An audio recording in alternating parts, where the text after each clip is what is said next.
Good afternoon, everybody. My name's Peter Gordon. I'm Principal Security Architect with Trend Micro. Before I get in, I'd like to give a quick thanks to Amazon Web Services for the opportunity to present to you today. Today's topic is securing your journey to the cloud and how Trend Micro can help you go from physical through virtual to the cloud securely. So, for the benefit of those of you who are not familiar with Trend Micro, we're one of the largest independent security software vendors in the world. We've been around for almost 25 years, have close to 5,000 employees worldwide. Locally, we've got about 100 employees. In our threat labs, we've got over 1,000 employees worldwide analysing threats and research and so forth. We've taken a very keen interest in virtualization for the last couple of years, and we regard ourselves as the leader in cloud security. So, what is the journey to the cloud? This is the Trend Micro view of it. So, at the beginning, no doubt you're all in the physical space. You have your workstations, you have your physical servers. Over time, you then migrate perhaps to a virtual environment to gain cost savings through consolidation. But your real goal is to get out into the cloud. So virtualization may be a stepping stone, and some organizations potentially may be going straight from physical through to the cloud. Why the cloud? Well, basically, as we all know, fantastic agility, scalability, cost savings, performance. The list of benefits goes on and on. Some of the things driving this as well, other than those ones I've just mentioned, is this BYOD concept. So lots of different devices. People want to get to the data from wherever they are, whenever they are on their own device.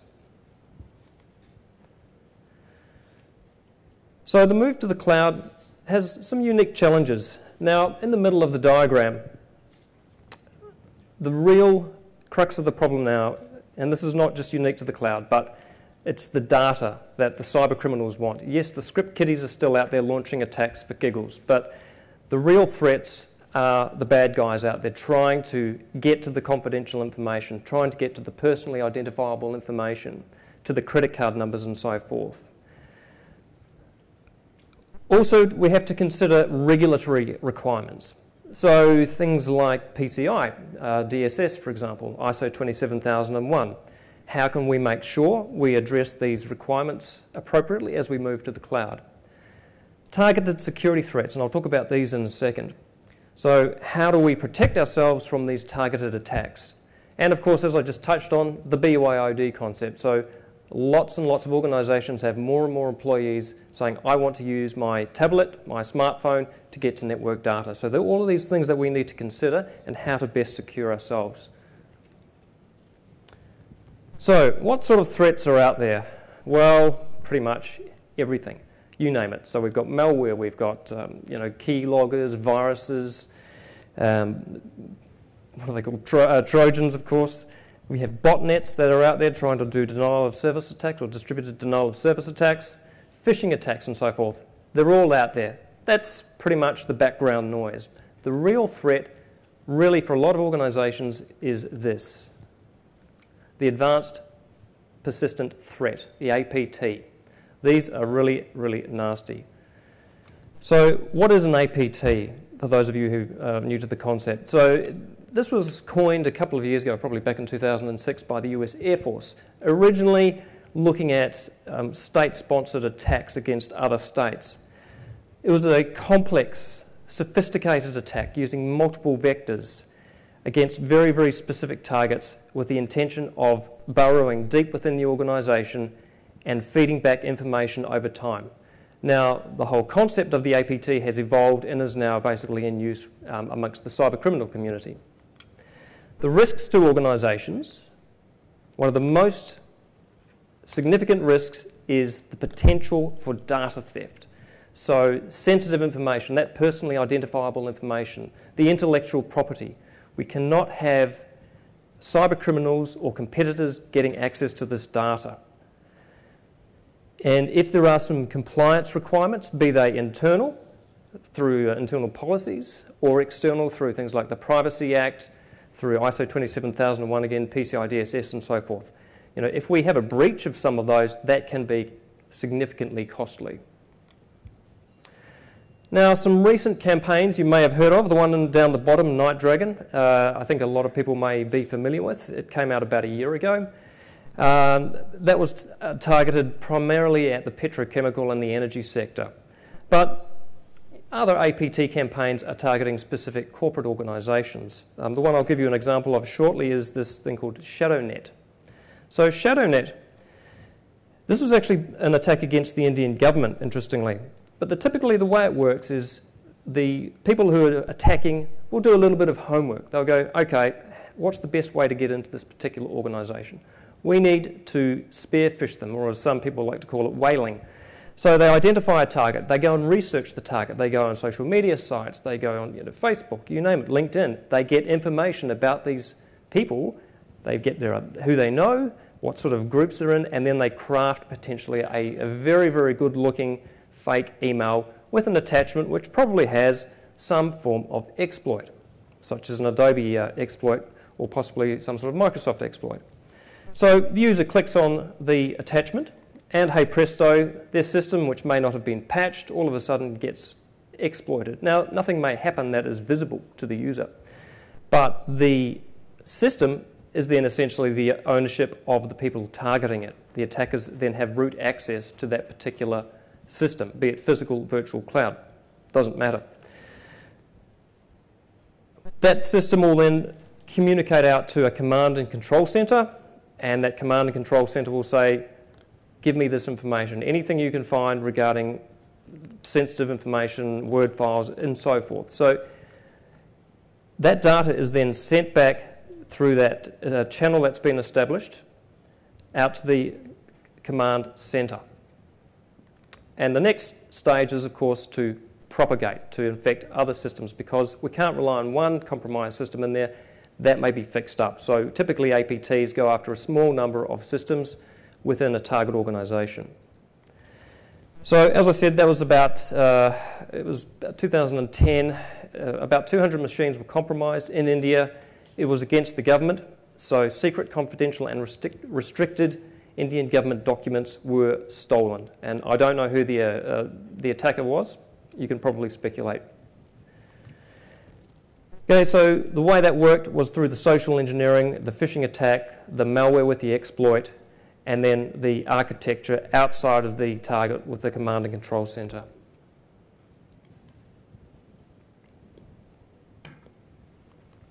So we have a bit of an idea about some of the threats out there, and in particular the advanced persistent threat.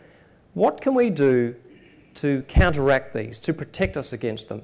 So if you're looking at instances in an EC2 environment, for example, you want to make your instances more resistant to attack.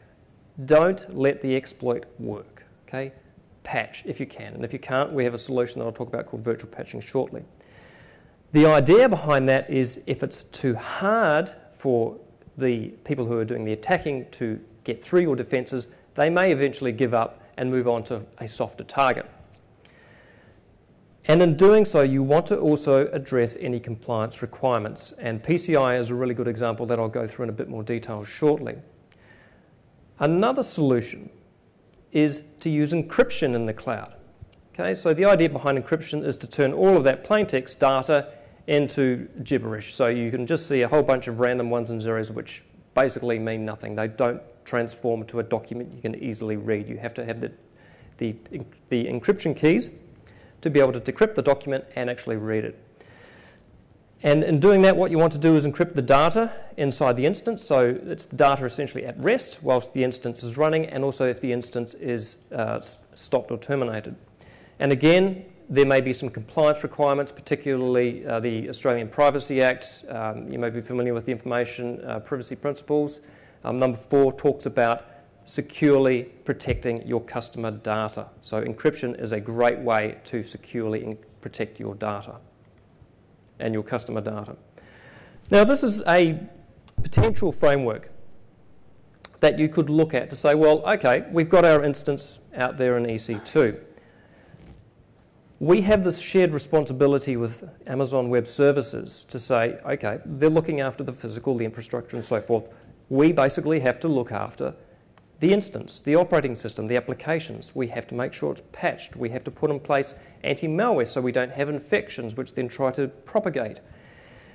We might want to have some sort of monitoring to look at log files and look for particular events within log files which might signify an attack. We might want to implement system monitoring, so integrity monitoring of systems, looking at, if a registry entry is modified. We need to know about that.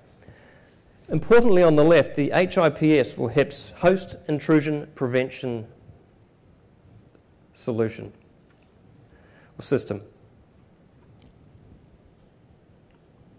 Excuse me. Also, you've got host-based intrusion detection.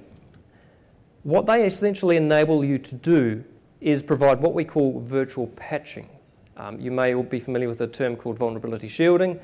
They're by and large the same concept. So I'll talk about virtual patching in more detail shortly. But what we want to do in this model is make sure that we use host-based IPS or IDS and use virtual patching capabilities both for the operating system and also for the applications we're running on it. And the final piece of the puzzle there is that green square, or rectangle I should say, with a red box around it, encryption. So the sensitive data that you want to protect needs encryption. So these are the pieces of the puzzle that we feel will help you take a major step towards addressing your responsibilities for providing the appropriate level of security for your organisation. Okay, now because it's a journey, we're not necessarily starting out in the cloud. We may be starting at the physical. So we can offer this technology at the physical level. We can provide all of the capabilities. We can provide the host-based IPS, web protection, web application protection, in fact, vulnerability shielding, anti-malware, and so forth. As we move to a virtual environment, we can take those capabilities and we can deliver a lot of those agentlessly, whilst you take that step before you move to the cloud. And when you move to the cloud, you can take that technology and you can add encryption to securely store your data. So let's talk a little bit more about self-defending servers and how we can harden our EC2 instances. We have a product called Deep Security, which offers a number of protection modules. The basic, most fundamental requirement is anti-malware. So we want to stop malicious files infecting our systems and then potentially propagating. We can also stop systems getting to the destinations that host the malicious files by looking at the reputation of the URL that a system might be trying to access.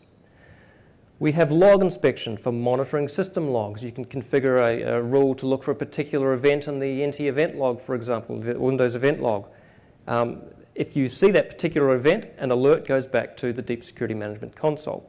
Integrity monitoring, so you run a baseline and say this is a normal clean state. Any deviation from this clean state, we want to know about it. And deep packet inspection, this is the module which will deliver the virtual patching.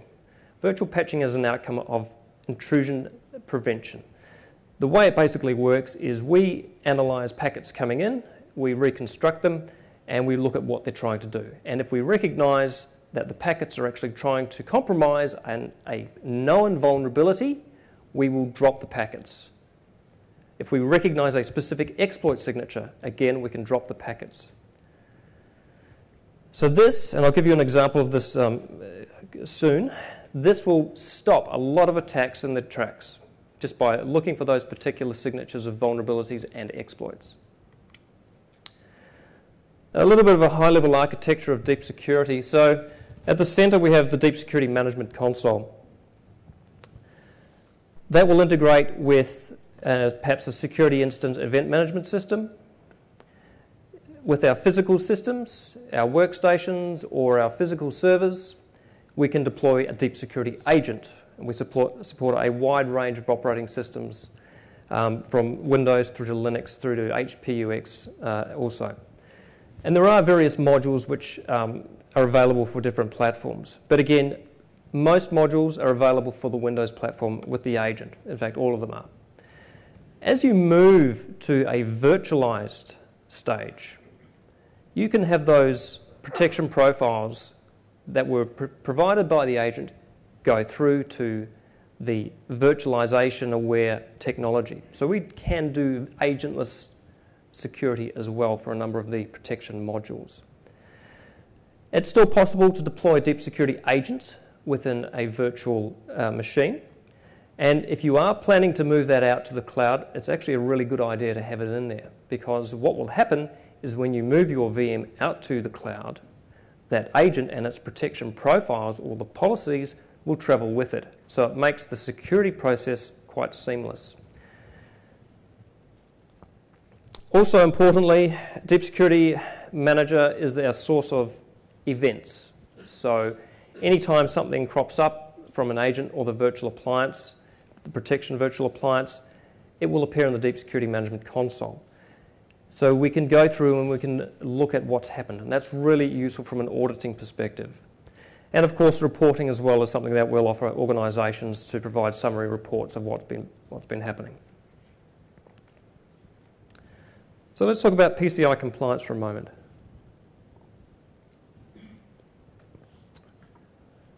Okay, we don't provide you with a complete 100% solution to PCI compliance. I wish we could say we did, but we don't. But we can certainly help organisations with the PCI jigsaw puzzle. So there are around 20 sub-controls that we can assist organisations with out of the 7 out of the 12 main requirements. The ones that I'll probably focus on will be the virtual patching, which is related to a patching requirement, and also touching on the file integrity monitoring.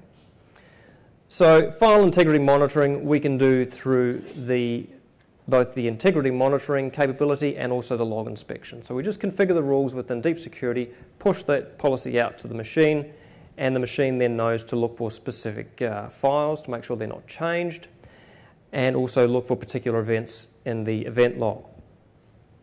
The virtual patching is handled, as I mentioned earlier, through the Deep Packet Inspection module. Now, virtual patching is very important because if you haven't patched a vulnerability, bad things can happen, like that. Blue screen of death. Okay. Equally, that could have been done by someone doing something silly, but that particular blue screen was generated following an exploit against the Microsoft 12-020 vulnerability, the RDP vulnerability, which I should point out, Amazon notified the customers extremely quickly when it was released by Microsoft. We work closely with Microsoft to get information about vulnerabilities, and we can then create rules to protect against those vulnerabilities until they are patched by the organisation.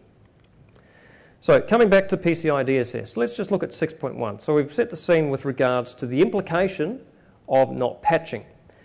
There is a more serious implication from a financial perspective, potentially, if you're looking at PCI-DSS. So if we look at Control 6.1, you must ensure that all system components and software have the latest vendor-supplied security patches.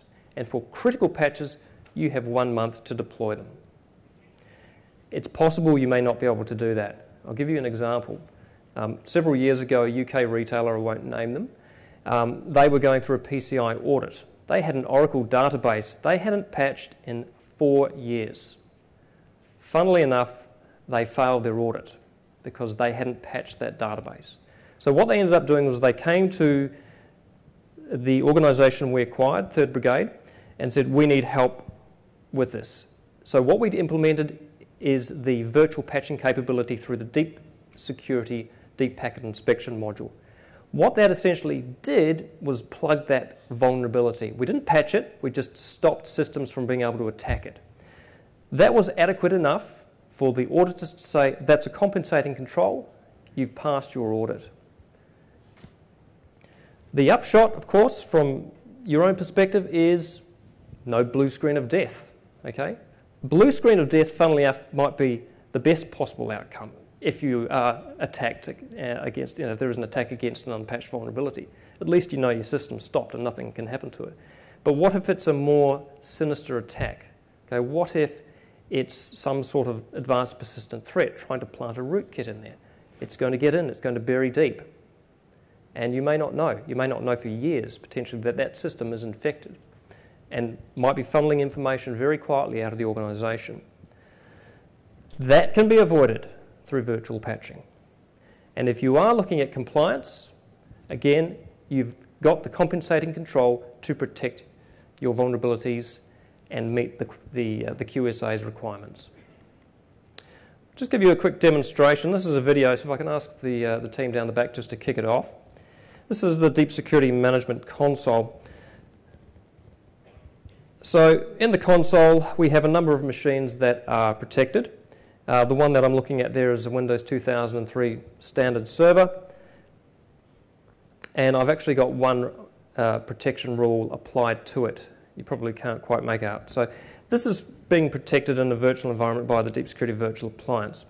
If we look at the rules, the particular rule that I've selected is to protect against that Microsoft 12-020 vulnerability. So we're blocking the RDP attack. So this is a quite recent exploit. We're not rolling out another configure demonstration.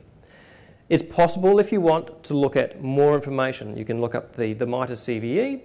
You can also look up the Microsoft knowledge base article about that particular vulnerability. Okay, just checking to make sure that we don't have any events in the console for that particular machine, so that's all clean, and we'll come back to that in a moment. Make sure that our protection is switched off for the first part of this demonstration. And just quickly get the IP address of our target system. It should be 192.168.165.18192.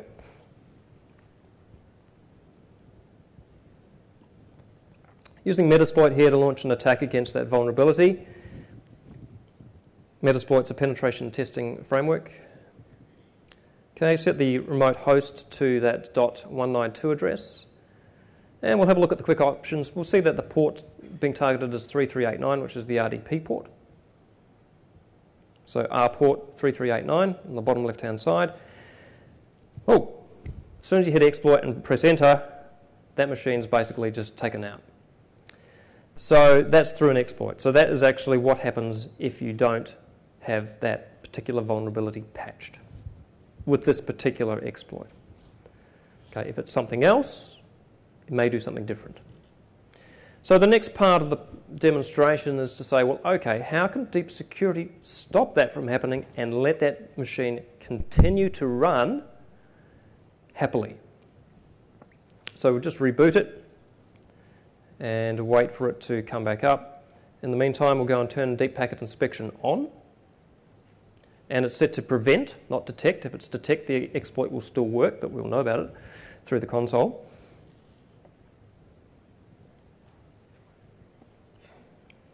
Nearly there. Good chance for me to get some water. Okay, just logging in again and just confirm that the IP address is still the 192. The reason for failure was a security-related issue.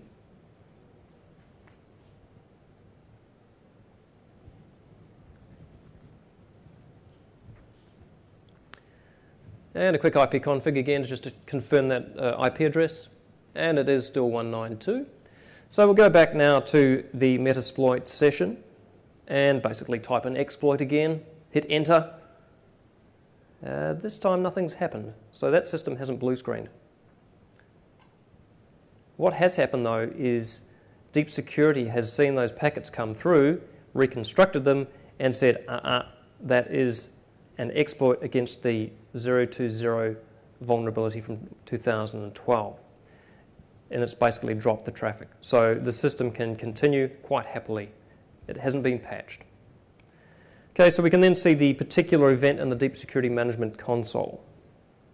It's possible also to double-click on these events to pull up more information too.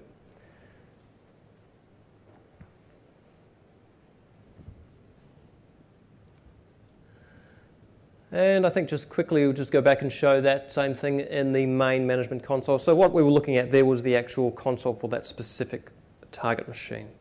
If we go now to the main management console, there is our event. We can click on that bar chart and pull up that particular log. Okay, so that's a very, very quick run through of the virtual patching capability through Deep Security.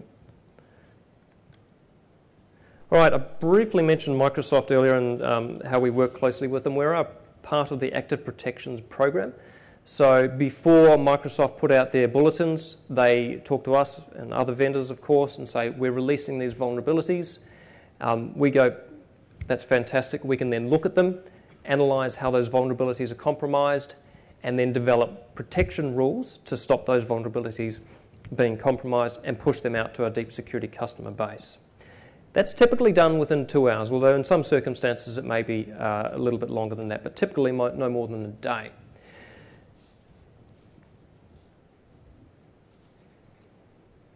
Now, for those of you who may be from the federal government, EAL certification, the common criteria EAL 4+. Deep Security has gone through this recently, Deep Security 8, with all of the modules. Also, NSS Labs is an independent testing lab. They were the organisation that basically was our product, Deep Security, was the first to pass their PCI suitability testing for host-based IPS. All right, we'll talk now for a little while about cloud encryption, specifically for EC2, and in particular, the Elastic Block Store. All right, there's a number of considerations, and we did touch on them a little bit earlier on in the presentation. One of the main ones is compliance. Now, it's not necessarily external compliance. It could be internal compliance. We may have our own internal auditors that come around and say, you must patch this often, you must do this, you must encrypt this data, and so on and so on. More importantly is we actually want to protect the data. We want to protect the valuable data, the confidential information, the personally identifiable information, that if that got into the wrong hands could cause the organisation a lot of bother. Okay, things such as the PCI-DSS that we've touched on, the Privacy Act, ISO 27001. We also want to make sure that there is integrity to our systems. So making sure that this particular user/system is allowed to access this data. They have that right to access that data. Making sure that a particular instance is trying to access data in the appropriate region. Okay? That brings me to the following point. Maybe inadvertently, one of our own administrators made a mistake. Obviously, Amazon Web Services say, you can put the virtual machine, the instance, wherever you want. That's your choice. If you want to move it, that's your choice, but you have to do it. Okay? Maybe when we do it, we accidentally put it in the wrong zone. Maybe it's inappropriate for us to be trying to access that zone from another region. Okay?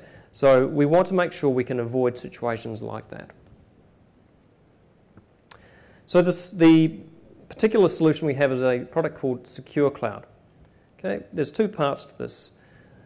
On the left-hand side, we have the key management aspect. So this is done either on-premise through a local key management server that you deploy and manage, or it's through a hosted service that Trend Micro offer where we will look after the keys, we will protect them through encryption and so forth, and you as a user would log into that particular service and manage the key process, manage the whole encryption process with your machines. Over on the right, in Amazon Web Services, you have your corporate instance. And down at the bottom of that, you've got your encrypted data. Okay, so you have a volume or a number of volumes that you want to encrypt because they contain pretty sensitive information. Just looking quickly at the hosted model. Okay, so as I said on the right, you've got the encryption aspect. We have an agent which is deployed into the instances. Trend Micro hosts in our data centers the key management, or the keys themselves, and the key management system. Okay, and we encrypt our keys. The database that stores our keys is also encrypted, so we provide a very high level of security for those keys. The customer themselves will log in through a web console to that particular console and create whichever policies and settings are appropriate for that organisation. Okay, so some of the challenges that we address, firstly, we protect the data. We help ensure privacy of data in the cloud. That's a real enabler. That means you can take your sensitive data and you can take it to the cloud safely because it's going to be encrypted with very high-level encryption that I'll talk about shortly. You can address your compliance requirements. You'll need your requirement to meet the Privacy Act, for instance, and you can verify the integrity of your systems. How we do that? Well, we encrypt volumes on the EBS, okay, and I'll give you a quick demonstration of that shortly. The customer has control of the keys. You have the ownership. It's not off. You have the management of how they're used, who has access to them. Okay, it's not the control of some other organisation. Trend Micro, if you're using the service, we just host it. You do the management. Now, also, if you have an instance and it stops, the data that has been encrypted will stay encrypted while that particular instance may be at rest. I like to think of SecureCloud as essentially full disk encryption for cloud volumes. The way we do this is to deploy a SecureCloud agent inside a VM or an instance. Each volume has its own key. The agent will basically communicate back with the key management system. The agent is very low level. It sits between the disk driver and the operating system, so any applications, it doesn't matter. The applications don't see it, so we don't have to worry about dealing with the encryption process. It's all handled by the agent under the covers. Okay, so your sensitive confidential data that you can see represented there by name, SSN, visa, and so forth with the ones and zeros, that's all encrypted, that's all unreadable to third parties.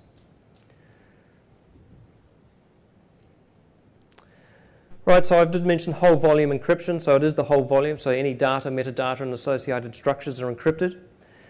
We use the American encryption standard, okay, so we can offer you 128, 192, and 256-bit encryption. This is standard, this is industry standard. We're not using some proprietary encryption scheme.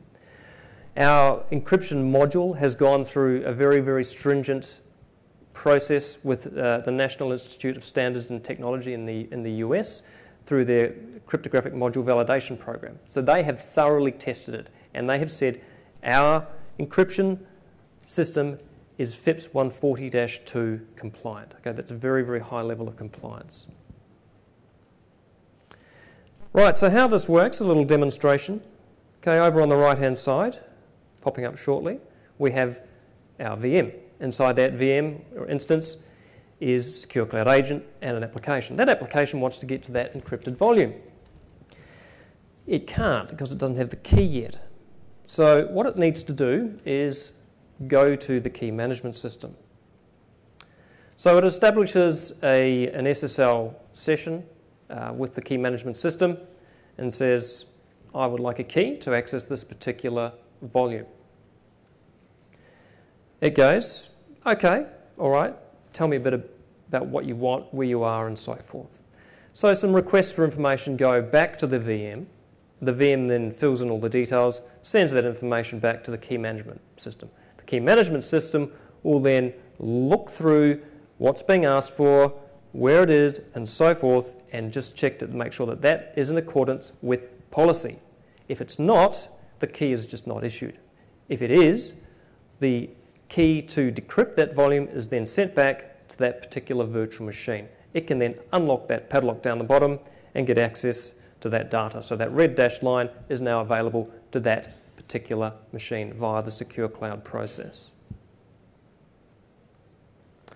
It's not probably going to be that easy to read. So this is just an example from the console, and this particular one is a Geo Location policy. So what we're doing here is saying, this is a policy to check the location or the Amazon region that the VM that is trying to get to the data is located in. So if it's not in the right region, we don't let it go there. Okay, so if someone has mistakenly put the instance in the wrong region, this can act as a protection mechanism, so it's you're not getting access to data inappropriately. Now, deep security integration. So I did talk about deep security. And the integration with deep security and SecureCloud is getting deeper and deeper. Sorry, pardon the pun.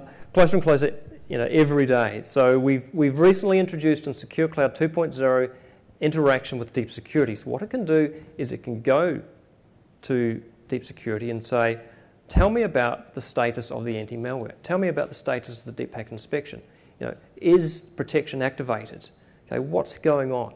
And we can then assign policies to say, well, as long as all of these deep security controls are in place and everything seems to be green, we can release the key. Okay, if there's a problem, we can choose not to release the key.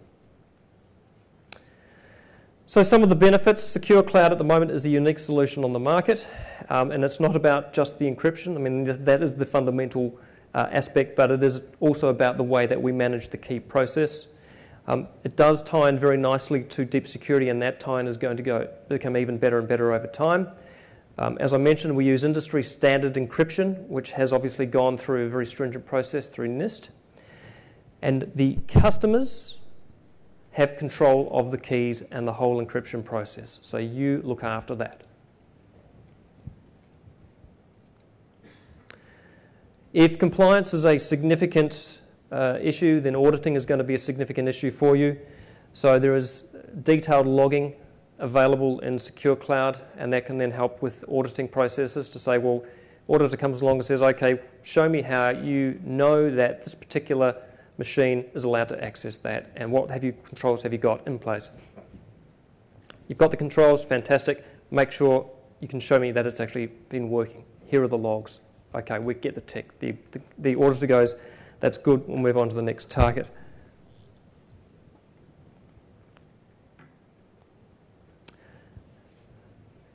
We can also offer automated key management or policy-based key management. So this looks at which virtual servers access the data and so forth. And overall, we're trying to support the overall integrity of the ecosystem. And in summary, our vision is to bring these two products together. So the data protection aspect is delivered through SecureCloud, through the encryption. It has awareness of deep security, so that we know if there's any issue going on, if a particular instance is under attack or a VM is under attack, we'll start to see some events coming up inside the deep security console. That information can be fed back to the SecureCloud agent, which can say there's something going on. What we need to do is revoke the keys. Okay, so the initial policy goes through these checks, but we don't just do that at that one point in time. We will do it again and again and again to make sure that things don't go wrong, and if things have gone wrong, we can quickly take action, revoke the keys, and stop anything getting access to the data. Once we know the situation's okay, we can then reissue the key. So overall, our solutions will go through from physical, through the virtual environment, and out to the cloud. With that, I'd like to thank you, and I guess we can open the floor to some questions.